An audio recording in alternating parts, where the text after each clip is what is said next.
शिवाजी महाराज की जय। एकनाथ शिंदे साहब तुम आगे बढ़ो, हम तुम्हारे साथ हैं। एकनाथ शिंदे साहब तुम आगे बढ़ो, हम तुम्हारे साथ हैं। बुलंद आवाज कुणाचा? शिवसेनेचा शिवसेना जिंदाबाद, शिवसेना जिंदाबाद, जिंदाबाद जिंदाबाद शिवसेना जिंदाबाद। Okay okay.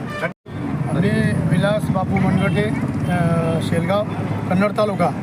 मी चिंचोली सर्कलमधून उभा आहे आणि मी जवळजवळ 4 ते 5 वर्षापासून असा पक्ष आपला झाला तेव्हापासून मी पक्षासोबत आहे. आणि मी शेलगावचा सरपंच असून मी 3 वर्षामध्ये 10 ते 11 कोटीचे कामं केले आणि आदर्श सरपंच असे 3 पुरस्कार मला माझ्या पंचक्रोशीत भेटलेले मला. आणि मी सामाजिक धार्मिक हे सर्व कामं करतो, जनसेवा करतो आणि कामाच्या बाबतीमध्ये मी कन्नड तालुक्यात टॉपचा सरपंच आहे. आणि म्हणून मी पक्षाकडे मागणी केलेली आहे की मला जिल्हा परिषद सर्कलचं तिकीट द्यायला पाहिजे. कोणत्या सर्कलमधून जिल्हा परिषद चिंचोली सर्कल. अच्छा, बरं. पक्षाने तुम्हाला का उमेदवारी द्यावी? की मी येत्या 3 वर्षामध्ये जवळजवळ 10 ते 11 कोटीची गावात कामं केले आणि कामं केल्यानंतर एक आदर्श सरपंच म्हणून आतापर्यंत कन्नड तालुक्यात मला 3 पुरस्कार भेटलेले.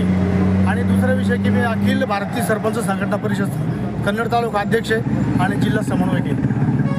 जवळजवळ 22 गावाचे सरपंच माझ्या कॉन्टॅक्टमध्ये आहे आणि 22 गावाच्या सरपंचाचा मला कॉन्टॅक्टमध्ये त्याचा पाठिंबा मला आहे. कोणताही सरपंचाच्या पाठिंबा कमीत कमी 400-500 मतदान असतात. आमच्या गावामध्ये 22 गावं आहे.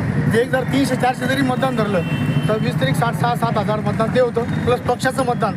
तर या मी 100% निवडून येऊ शकतो.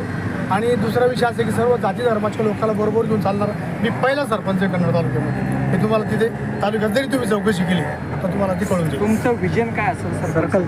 सर्कलच्या विकासासाठी विजन काय असेल? विजन नाही, विकासासाठी या ज्या काही योजना आहेत जिल्हा परिषदच्या माध्यमातून आलेल्या त्या संपूर्ण 22 गावाला आमदार साहेबांच्या माध्यमातून असेल किंवा वरून आपली जेवढी काही ओळख आहे त्या माध्यमातून जो विकास करता येईल आपल्याला तो विकास आपण 100% करणार.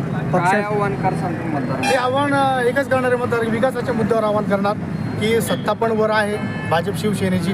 जर मला निवडून दिलं तर या सत्तेच्या माध्यमातून जो विकास मला करता येईल तो शासनाकडून मला विकास निधी आणता येईल तो विकास आणून प्रत्येक 22 गावात मी तो देण्याचा प्रयत्न करतो.